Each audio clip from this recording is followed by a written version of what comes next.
Welcome to the SHT podcast. This podcast is created by our community, for our community, and for anyone else who wants to look, feel, and perform like a frickin' badass.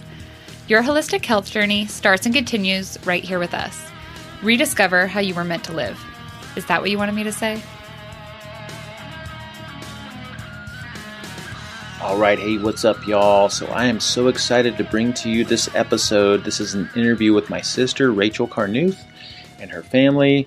I've mentioned many times before that her daughter, Celia, was diagnosed with a rare autoimmune condition. And I came in over the holidays and just did this big presentation to the entire family about what our options are as far as medical treatment, going the holistic route with nutrition or a combination of both. And so we just go through this whole story. It was really, really inspiring.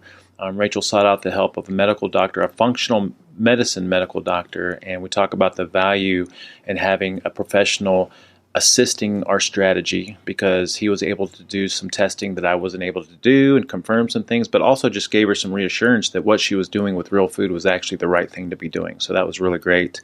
You'll notice in the middle of the episode, it actually cuts out and then comes back because the audio recorder just kind of tweaked out on us. And then also at the end, stick around because it sounds like we're closing up, and my sister had some additional thoughts, so she sent in a second separate audio that we pieced on the end of this, and I thought that was really, really useful information about implementing real food with a family, especially a family with kids. Okay, so again, super inspiring. So happy to be able to bring this to you guys, and I was tearing up as I was listening to it. All right, so I hope you guys enjoy. All right, cool. So we are here with the Karnuth family, my sister and her family. Hello. Hey, Celia.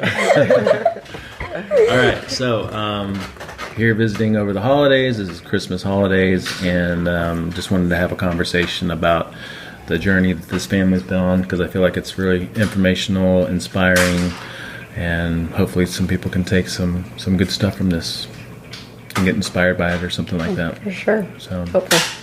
So let's do some intros then. Let's start with my sister. Name, age, anything else you want to say about yourself? My name's Rachel. Used to be Tiarina, but Karnuth now. 42 years old. Paul's younger sister, not the baby sister, but the middle sister. What else do you want to know, Paul? I don't know, what else? Oh, RD. Yeah, I'm actually a registered dietitian. I've been one for, since I graduated from grad school in 2001. I've been married for almost 17 years, and we have 3 kids. Yeah. 3 healthy, happy kids. So I actually work as a pediatric dietitian part-time, and then a mom and a wife. So. Yeah, and you've been seeing clients ever since 2001, right? Or, yes, yeah. Not full-time, but yeah, the last. And still do now. Right? Yes. Yeah. Yeah. And what's has your specialty always been the same? Because you said something earlier about, or what is it? You're saying something about... No, I worked in a pediatric hospital for the first 10 years of my career. And then when I had Celia, who's my first daughter that we'll get to here soon, that's when I started working part-time. But I still do pediatrics, just a smaller age range, birth to 3 years old. And what are you doing? Teaching them how to eat, or is it... Some of them they have medical things like where they cannot physically eat by mouth, so they have tube feedings going through their stomachs. So we're, deciding on a formula and how much, and tracking their growth on the growth chart and weighing them and determining, what to give them through that. Now, other things, there can be, something like that, or it can be all the way to just like a super, super limited picky eater, or... so some of the emotional, mental stuff. Yeah, there's a lot of different things, but so it kind of ranges. So if you're just, I don't know if we have to go down this too far, but if someone has to have modified feeding, through a tube, are you still, now that you know what you know about food, are you trying to... Are they using, do they have requirements as far as what they put in that mix? Yeah, it has to be. It's kind of regulated. What I would say with my clientele, there's not really families that want to do a blenderized diet to where you could help with that and even get it through a tube. Mm-hmm. So it really is more like commercial formulas that are made. Yeah. That are really your only options. And for a lot of these families, that's just the best option to make sure they get everything that they need. So I wouldn't say I worked with as many families that you'd have the ability to modify it a whole lot to kind of like what you're saying. Yeah, you're not like blending up steak and potatoes and stuff. No, you couldn't get it through a tube anyway. All right. So, and then can you introduce yourself, Celia? Yes. Hi, I'm Celia Karnuth, and I am 12 years old. You gotta give us more than that. Yeah. 12 years old. What else? You're a big sister to two kids. Sports. And I Yes. play volleyball and soccer. That's your main ones? Is that everything that you play, or you do some other stuff? That's Yeah. close. Oh, and I also play the viola. Oh, that's right. Yeah. Good to hear you play the other night. She's in junior high, 7th grade, and it's going amazing. Gets her butt beat at ping pong by yours truly. And spike ball. We're partners in spike ball. Did Uncle Paul beat you at ping pong? I beat him once, but he beat me another time. And then we're teammates for spike ball. Yeah. Cool. All right. So, well, the Karnuth family, real foodies to the core now. Absolutely. 100%. And there's been a journey that's kind of gotten them to this process. So let's just talk about what things were like before becoming real foodies. Since you're an RD, you kind of had that background as a registered dietitian, but yours was like a modified version, because most RDs, or at least back at the time you graduated. Well, yeah, we had like the pyramid, and then it went to the My Plate and all that. So about, including all the foods, and grains was a big portion of that. So yes, my education and training was in that realm of thinking. And I would say a lot of it too was teaching kids how to handle food in the culture that we're in today. And I was very much of the mindset of not restricting my kids, because I never wanted to make them want something and feel like they needed to overeat on whatever. Not that they had free reign to it, because there was always discipline and structure around meal times, family meals, which are super important. But I would always, at some point, let them have most things so that they wouldn't feel like they were missing out. And that's something that's changed for me a lot over the past few years. I like that you still take a lot of that with you into this, except you just have these It's just boundaries modified. of real food. Absolutely. Yeah. Which I didn't think was possible when this first kind of started, and it made me panic, like, oh my gosh, my kids are going to go to somebody's house and eat a bag of Oreos, and they're going to feel so restricted. But we can get into that later. Yeah. But it didn't happen. That's a perfect segue. So, Yeah. so when was it that I started getting into all my stuff? It was around 2005, 6, 7, or 8, or probably, or a few 6 years or after 7. that. Yeah. So I got into my little craze and adjusted, things, and my health dramatically changed, improved. I lost a lot of weight, and then I remember just coming here on vacations and just trying to shove stuff down y'all's throat. It's not good. I know. Well, that's what I felt like, though. Like I was trying to get everyone to watch documentaries, and can I say you were slightly resistant to it just because it was very different from initially? I mean, maybe a little, but I'm definitely open to, because some of the things you would say would resonate with me, like not restricting fat, or I can't remember fruits and vegetables, all that kind of stuff. Right. But yeah, just the thought of like complete restriction of any food group. Yeah, like the grains and Yes, things was we like, initially wait, talked why about. we have to do that? Because I remember at the time you were doing whole wheat bread and all that stuff. And yeah. maybe that was the biggest changes, and some of the crackers and all that stuff. So then we had a turning point, and that was what? Celia's diagnosis. Yeah. So I think, like, hearing you over those years before all this, we definitely made some changes and cut out some things, just made some good changes. But it wasn't until Celia got diagnosed in 2015, beginning of 2016 into 2015, with a rare autoimmune disorder called juvenile dermatomyositis. And she'd actually been struggling with it, looking back probably the whole year. We were living overseas at the time, and she had all these symptoms, but we didn't know what they were. What were the symptoms? Initially, they were like, it was a small rash that started on her leg was the first one. And then we were like, oh, it's this eczema. Kept, go put cream on it. Went to a dermatologist when we were in England. And then then she had this big episode of missing school for like a few weeks because of this stomach pain, and they ended up calling it, I don't even remember now, we got like an ultrasound done, and then she like lost a lot of weight, and then she was super, super weak, like really week. And then it seemed... Go ahead. And then I was going to say joints too, Well, right? we didn't know about the joints until I got diagnosed. She never told me. So anyway, we moved back home during all this time. She had these rashes over her face appearing, like lots of redness and rashes on her neck and face. And Do you remember all that? I don't know. I mean, she had like, people asked her if she wore pink eyeshadow when we got back home. But one I kinda remember doctor... that. Do you? Yeah. And one doctor was like, oh, you guys just need some sun. You've been in England too long. And I was like, okay, we'll just get back home and try to get everybody some sun, because we were all pretty pale, knowing our skin color. And so we anyway got home, did that. It didn't get better at all. So we ended up going to a dermatologist here, because I was thinking it was just her skin. That's the problem, is just her skin. And so they're the ones that she started asking me, like, has she ever had any muscle? Anyway, she kind of put all these things together. Had to get a textbook out to diagnose it because she had never seen it. And at that point gave us a diagnosis, but I didn't really know it was how bad it was when she gave it to us, because it was like she was getting better in our eyes. We had been through the worst when we were in England, and she was kind of getting stronger, looking better, but just these rashes, wouldn't go away, and she was still really thin. But anyway, it ended up being like 4 months before she said we need to go to a rheumatologist, and it took us a while to get in for some reason. And it wasn't until then that I realized how bad it was. I even went to the appointment by myself, didn't take my husband, and they confirmed she had it, and then just spewed off all these things that she was going to do. Like, she needed to be on methotrexate, which is a chemo drug. We were going to get a port for IV steroids.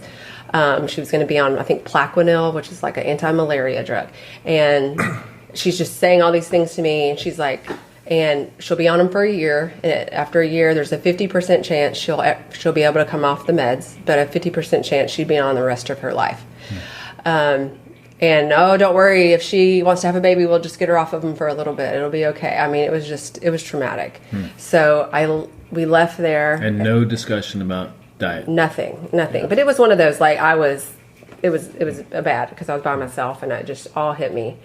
And I remember I left there, and the first thing I did was call you. I was like, Paul, because I knew you knew this stuff, and it was all coming together. And I was like, there's got to be a different way. There's got to be something else. So I immediately called you, and thankfully you were coming, like, I want to say it was like a week or two later for the holidays. And that's when the journey kind of started with her food stuff. That made me think of something. Shoot. Yeah, you called me. Oh, so then we talked, you laid out the options, like all the medications, immune suppressing drugs, chemotherapy, and we came up with this, you and I together came up with really just a little presentation that we did to the family here, because we had some people in the family, I remember, that were totally for, she has to do the medical treatment. Yeah, I mean, it was almost pressuring, and all with good intentions, because they didn't know any other way, but it was, I was having this pressure of, there's no other way. You have to get this started as soon as possible.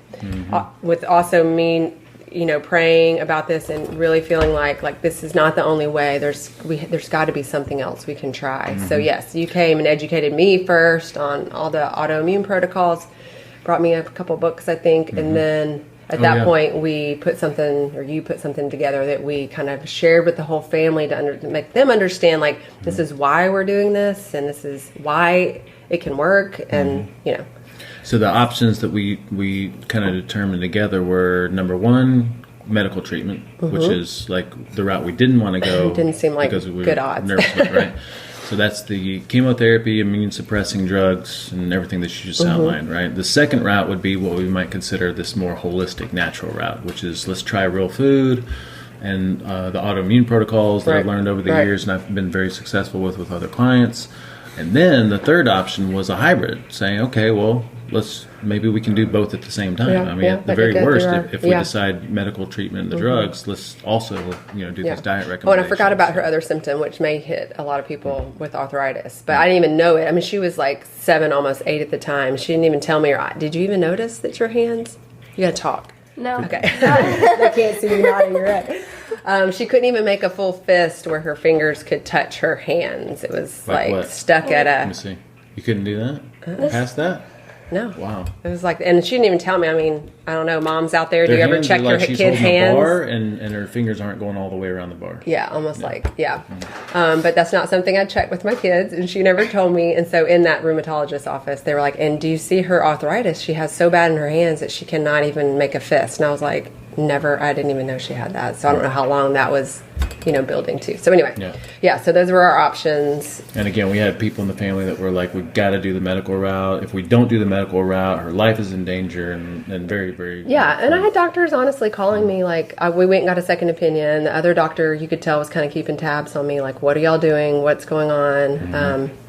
I was just like, listen, we're going to try something else, and if in 6 months we may be on your doorstep again, but right now this is what we're going to do. Yeah. So then we laid out the options, and as a family, we kind of all agreed, hey, why not? Let's just give this a shot and see if we can't get somewhere with it.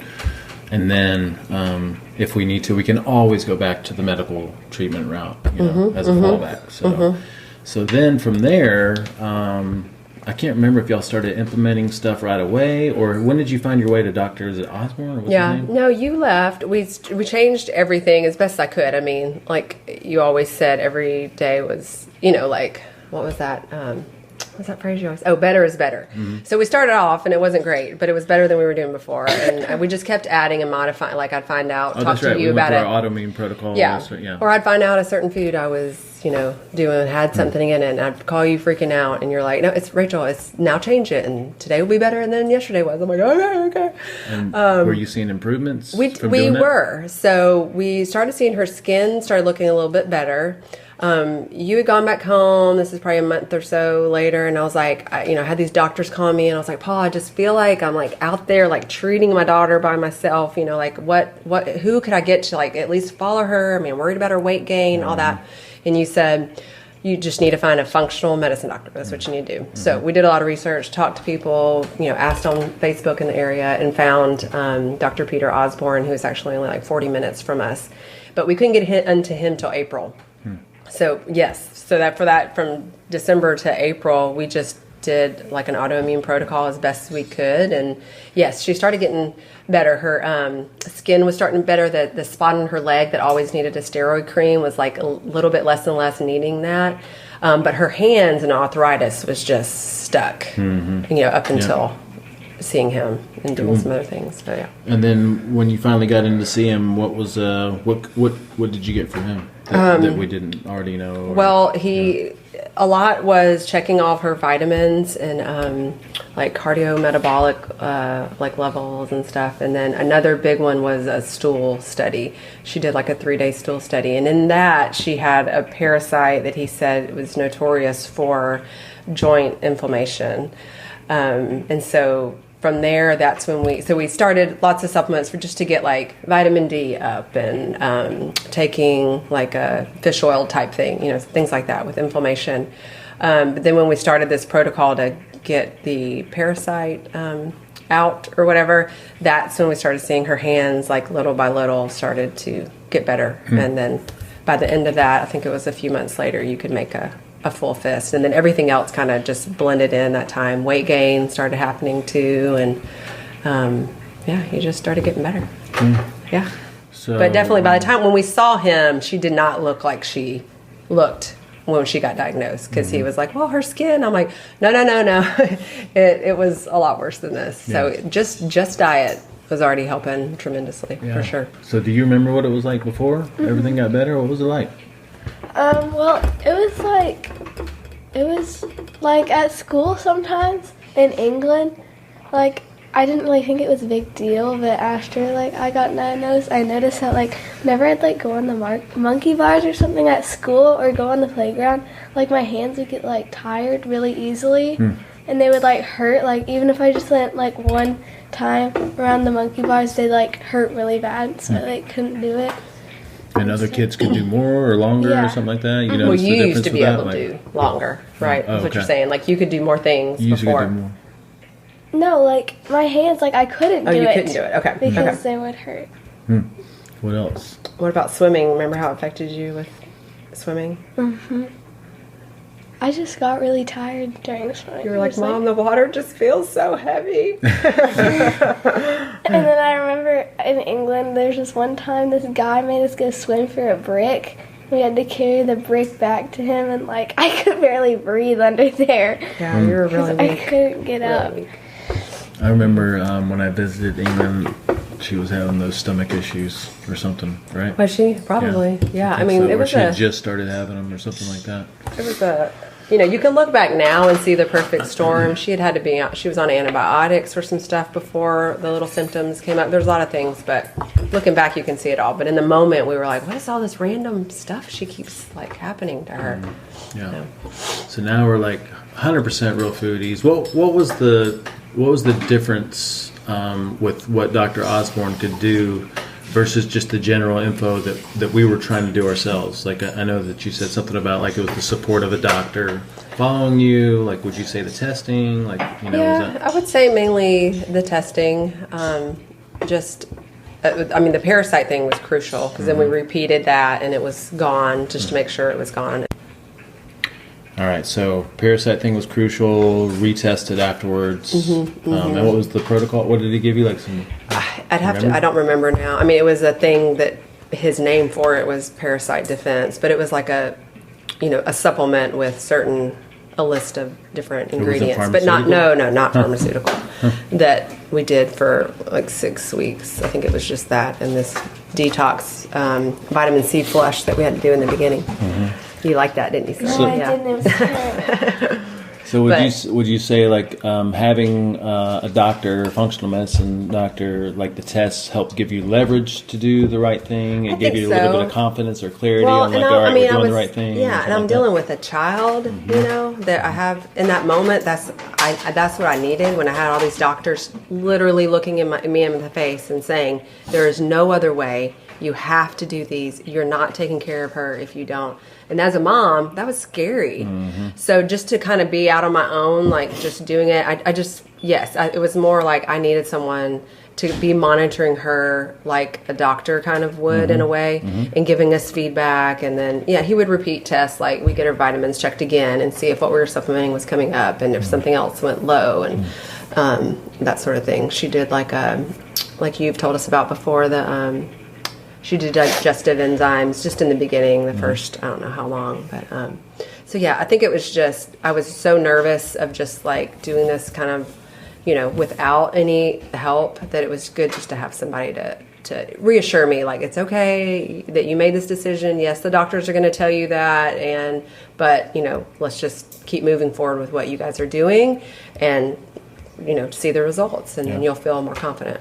And so he supported everything that we talked about, our definition of food, like elimination protocols and all that stuff. So that was giving you good confirmation as far as like you're doing the right thing. Yes. And then how restrictive was the diet that he recommended initially? Initially, she also had a blood test that had some food stuff come back, and so initially it was no grains, which is like for anybody, no dairy at that time. But then at the first year, she had to cut back on some other things that was a little bit more restrictive, like pepper and no sugar, which for the first year included like honey and maple syrup. And there was a few other like random foods. I don't think we had almonds the first year. It's hard to remember now. But eventually all those things were added back in after her gut healed, her immune system calmed down, and she got to where she could handle some things in her gut that maybe weren't, perfect, but her body could handle them and digest them now. So at this point now for her, what she does is, you tell us, Celia, we got like the 4. No grains, no dairy, no cane sugar. Quack, quack. And no chicken eggs. So duck eggs instead of chicken eggs. Yes, yes. Have you tried bringing back in chicken eggs? We haven't. It's only because we've gotten used to a certain thing, and she is doing so well that it makes me nervous to change anything. But it doesn't mean we are opposed to one day doing it. We're just kind of gotten in our groove with food, and she's good with it. The duck eggs are now easy to obtain, and we just keep doing what we're doing for now. And maybe one day, if she wants to, we'll introduce some other things and see how it goes. Cool. Yeah, so grains are always off the table for all of us, right? And Yeah. then in our autoimmune and elimination diet protocols, we always recommend people go without dairy for some time, reintroduce and retest.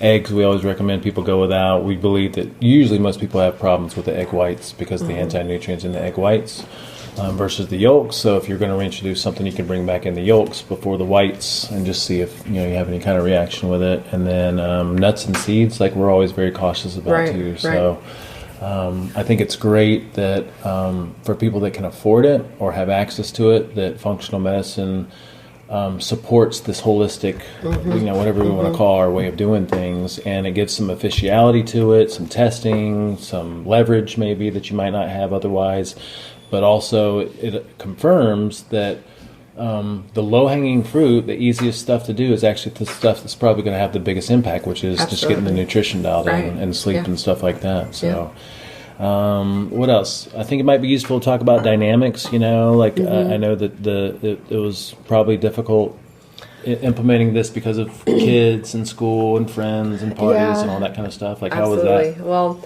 and back to when I was, talking about like my training as a dietitian and the whole food restriction thing. I was just telling somebody about this the other day about being so scared that restricting all this stuff in my kids, like now I've got to go against everything I believe, and I don't want them ever to eat another Oreo or whatever. But it's been an interesting journey to see them, the more they've gotten used to it over the years, the more that they enjoy the food that we eat. And if they do eat something, like my other two that, if they go to a birthday party or something, they may have something, that we don't usually have in our house that, my son will come back and say, gosh, Mom, that really hurt my stomach. I really don't. I'd rather have the cupcakes that you make. And I'm like, well, that's good. Like, listen, that's your body telling you, like, you're used to the way we're eating, and that makes sense to your body and feels good. And when you don't, and use that as you're making decisions. So that was one dynamic. But another big thing was, just the feeling different than everybody else. And for a kid what grade were you in when it happened? Third grade? For a kid in third grade, where you go to school and there's birthday treats for everybody's birthdays, and there's parties, and it's all revolves around food, and there's family get-togethers that most of it revolves around food. It was a big change for us. But what did I tell you, Celia? What did we always have to rehearse and kind of play in our minds? She would always ask me if I'd rather stay home because of the food, or if I'd rather choose to go spend time with friends and family. Yeah, so I would say, and it was really a rethinking for all of us. Like, I was telling myself this too for some things, because it was like, okay, is this moment about, I get to go, we're going to have this and this and eat this and do whatever? Is it about the junk food, or is it about the experience? Or is it about being who you're with, being with those people and enjoying those moments? And so we all had to change, because now Christmas wasn't going to be about what we were going to, sugar cookies we were going to bake and all those. Not that we have all those foods we can do now modified, but in those moments it was like, but how are we going to do this without eating, how are we going to have a birthday party without pizza, or how are we going to have this? But we all just were like, okay, well, it's not about the food anymore. And honestly, it really has made us enjoy the moments and the people more, because the food has just become not as important to us, because it's not what it's about. So we just had to, train and just talk to her about it. And she would always choose, no, Mom, I want to go enjoy my friends, even if they're eating everything I can, and just take my own food. But she never regretted that. And I think it has helped her appreciate people and moments, and being able to look outside herself and reach out to others that may be different or whatever. It's really been like a huge blessing, and something that was really super hard. Yeah, because y'all have done a testimonial video for Dr. Osborne, right? And have people We've reach done out? that. Yeah, absolutely. And then just friends and people reach out that I, send them to your website and just talk to them through things that they're going through. It's been good. I would say the hardest thing getting used to is the food prep. I mean, when you go from the convenience that we have in our society and food and everything to, going back to the, just the basics of food and prepping it and not adding, making sure it doesn't have all the additives and things that you don't want. That was the biggest change. But even that, once you get used to it, you figure out the recipes that work for your family. You end up making them in bigger quantities and freezing them in mason jars. You make a bigger thing of pancakes and you freeze them for the kids for the week. After, it was just the first year was really hard as we were figuring out, okay, what works for our family and what foods are they going to like that's in the real food realm. And then, making that work in the way it did before, but just with different foods. Yeah, and you've got 3 kids that you're feeding, a husband, and you're trying to keep things like interesting and variety. Right. And it still needs to be kid friendly, and all that stuff. But because sometimes, when I'm out teaching, in my mind, it's simple. It's brutally simple. You just meat, fat, veggies, and you throw it together. But I'm that's the same not true way for, too. Yeah. I could just eat some ground beef and be done with it. Yeah. But you want food to be good for them and for them to enjoy it. And it can be. You just have to put a little more time into it to make it flavorful and good and kid friendly at the same time. Finding a grain free bread recipe that your kids like, or like I said, like pancakes, things that kids just easily eat. So you do, for having a family, it is important just to kind of keep it a variety and introducing What's things. your favorite resources for recipes? Well Fed was a good cookbook that you gave us in the beginning, that we have some recipes that we just can't go without. And then Danielle Walker's Against All Grain. I think you gave me one of those books too in the beginning. Now I have all of her books. Yeah. Hers are just usually the sweets and stuff in there are always amazing. I would say those 2 are the ones we use the most. And then I do what other people do. I get on Pinterest and I, look up crock pot, whatever, meals, and then look at the ingredients and modify it for us and, that sort of thing. Yeah. So let's just end with so how is everybody now? We're so healthy. So Celia's you can't see her, but and I regret this. This is one thing I tell people all the time. You told me, Paul, when she got diagnosed and we started all this, I was like, how am I going to know if she's going to get better? He's like, take pictures of her. Take pictures so you can see little changes. And I don't know, there's just something about the mom and me at that moment. I didn't want to remember it because it was so bad. And I was almost scared, if I had evidence of it, maybe it wouldn't change. It was just this, I don't know if that even makes sense, but I couldn't bring myself to take pictures of her hands and her face. And you told me to. And now it's my biggest regret because I really don't have any pictures of her from then. But if you see her now, she's just the perfect weight for her height. Her skin is just glowing, no rashes anywhere. Her hands, there's not a sign of arthritis. She's just a healthy girl. And she's actually the happiest kid you'll ever meet too. I was when people talk about her, I'm she's just high on life. She's high on real food and she's just so healthy. So we're all good. And the rest of the family. And the family, yeah, for sure. Because everyone else is eating real food too. Yeah, there's funny stories about my kids. I don't know if you've talked about this with people, but with Miriam and the hot dog bun thing. No, what's that story? That was the Halloween a couple years ago. So my youngest is 6. So when we started all this, she was 2. So this is all she's ever known. And we usually have a Halloween get together every year. And it was just so funny because when we had Halloween, we made chili, which was approved. But we'd have hot dogs that were grass fed, whatever. But we would get hot dog buns for other people that were here to have with their hot dogs. But Miriam came in the kitchen and she was like, Mom, can I have one of those, I want a hot dog, but I want one of those things. It kind of opens up. It opens up, and then you put the hot dog on it, and then you kind of close it. And I was like, a hot dog bun? And she's like, yeah. And I just laughed because I was like, the girl doesn't know what a hot dog bun is. Because that's not what we do. So anyway, that's real food from, age 2 is not even knowing what a hot dog bun is. That's right. She's done it since she was little. Yeah. So, everybody is super healthy. And they just know. They just know this is how we eat. We pack our snacks. We might have to take a cooler with us and put some cold stuff in, or we might have to make some hot containers and take stuff to go to a baseball game and to a soccer game. Celia's old enough now where she can prep some of her food and get it ready. We just modify things to where we have to go or whatever social situation. We'll find out what those people are eating and try to make something that's similar. So we feel like we're eating the same. It's just a little bit, modified. But it's great conversations with people too about, okay, now why are y'all eating like this? And we're like, what? How are we eating? This is normal to us. People still I'm always like, people still eat donuts at the donut places. I know. And then I forget, wait, this is our journey. But anyway, so it's you get out in normal grocery stores. And you're like, can't believe it's still happening. It's like we're in this bubble. It's There's so many people that need this info. It's ridiculous. I'm just looking at your pantry. I'm going to do a little quick video of like what you keep stocked in there for snacks, and that's great. Like, all great options. Yeah. So. It works. They stay full. All right, so if we had to summarize just some key takeaway points, I think one of them is the low-hanging fruit everyone has access to through, like what we teach or just any of the real food methodologies. Like if you can just clean your diet up and just become 100% real food, like there's so many great things that are going to shift and change for you. Yeah. But if you need a little bit more leverage or confirmation, there's experts, functional medicine doctors, they practice our way of eating for the most part. I mean, I'm sure they all have their own variations, but they're classically trained doctors that also have this deviation in like the holistic health realm or whatever.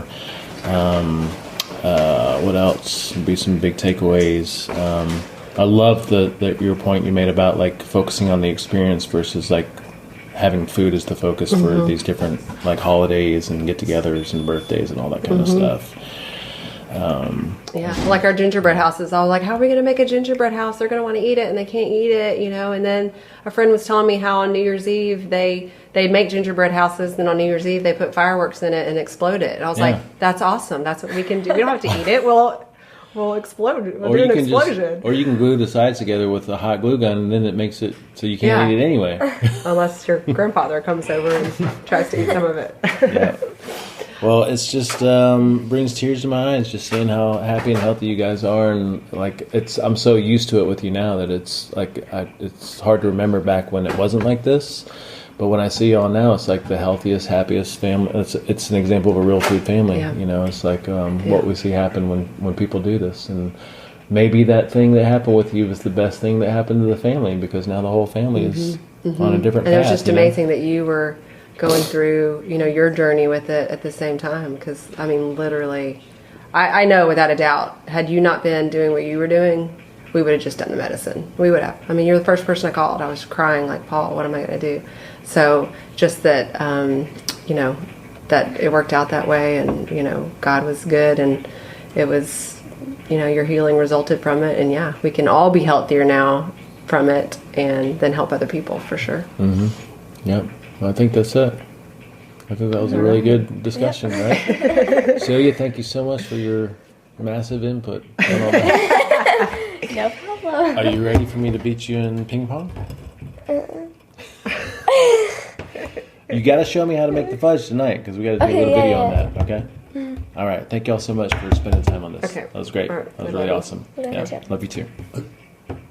What? Dad wanted to say something. He was sitting here and he's never been quiet ever in his life. Plenty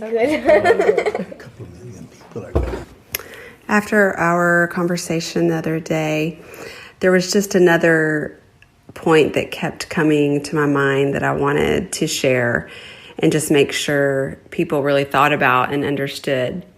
And I think what that was is just that the benefit of just changing to real food early instead of waiting until there's a diagnosis, like in Celia's case. Her story is amazing, and her story of healing is just, it's amazing to look back at her story and what we've done through food and supplements to healing this, rare autoimmune disorder.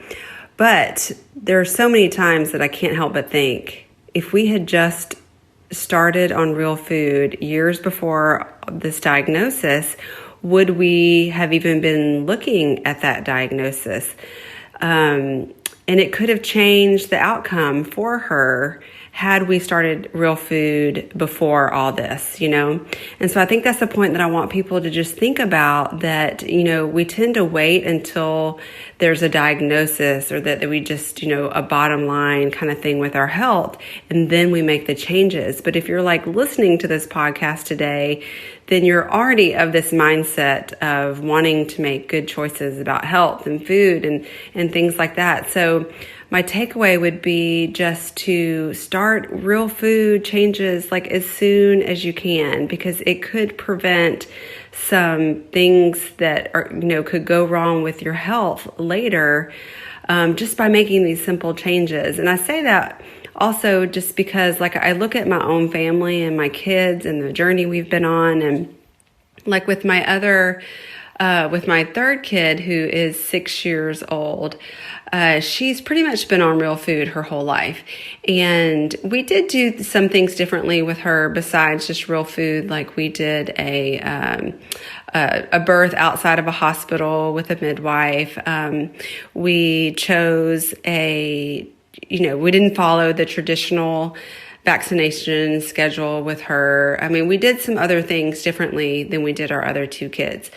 But I look back at her and I'm just amazed at the health differences in her versus our other two children, our older ones. It just amazes me. And like, for instance, with that, I think back a lot on Celia and Cannon, my first two kids. They both had ear infections when they were really young. They both had fluid in their ears, and both ended up getting like tubes put in their ears at a pretty young age to help with like drainage and ear infections. And to me at that time, I just wasn't educated on if there was any other way to help that. I just thought that's what you did. Like the ear canals are small and they're not draining, so you have surgery and you fix it. Well, looking back now, there's probably some changes we could have done with diet. There were some things we could have done, like, why is this happening? What can we do to change this, to fix this, instead of just jumping to surgery? And I think about that, and I look at our youngest, and she has never had an ear infection, never even been on antibiotics like the other kids were when they were that age. She's never been on an antibiotic. Doesn't really even go to the doctor. I mean, not that she doesn't get sick. She gets sick like the rest of us do, but she gets over it and she doesn't need antibiotics. And, the effects that had on the guts of my other two kids being on so many antibiotics when they were young. And so seeing the differences with her versus, how I did with my first two kids, I just can't help but think like, wow, this has made major differences with her starting off from practically day one versus the other kids. We waited, until the problems got so bad that we just didn't have another choice. And then, we were forced to either choose like this medical route of medications and drugs versus, what we've chosen through food and supplements. So I really just wanted to just kind of say that again and just make that point of like, no matter where you are, and if you're thinking about making these changes, like just go ahead and do it, because this can be something that prevents.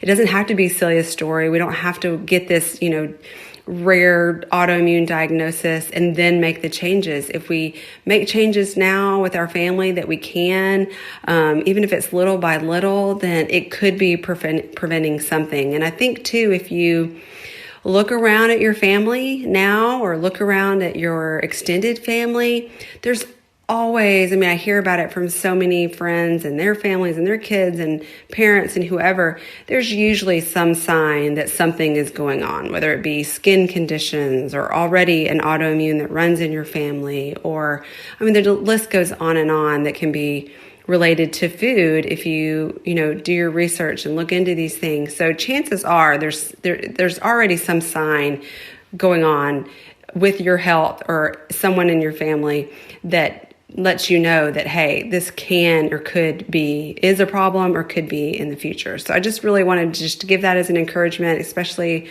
for parents, that struggle with how hard this might seem implementing with kids. And I can just say that it's all totally, totally worth it.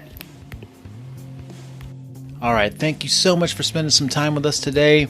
If you haven't done so already, I'd highly recommend subscribing to our newsletter at superhumantransformation.com, where you'll get access to all our PDFs and resources. And then I would highly recommend checking out our community website at community.superhumantransformation.com. And just remember, the purpose of this podcast is to support our SHT community and to be in your ear as a go-to resource for all things SHT. Yeah, so if you've fallen off, if you need support, just come back and listen to some of these episodes, get re-inspired, re-motivated, and re-engaged. And if you're new to us, the best way to get started is by connecting with us through the websites that we already mentioned, or you can just go to sht4life.com, where you can connect with us on Instagram, Facebook, and YouTube. If you'd like to support us, the best thing you can do is take the information and be living examples to others. You can also share this with people you care about. And if you'd like to be a part of something amazing and help us empower the planet together, again, I'd highly recommend checking out our community website at community.superhumantransformation.com. It's a wrap.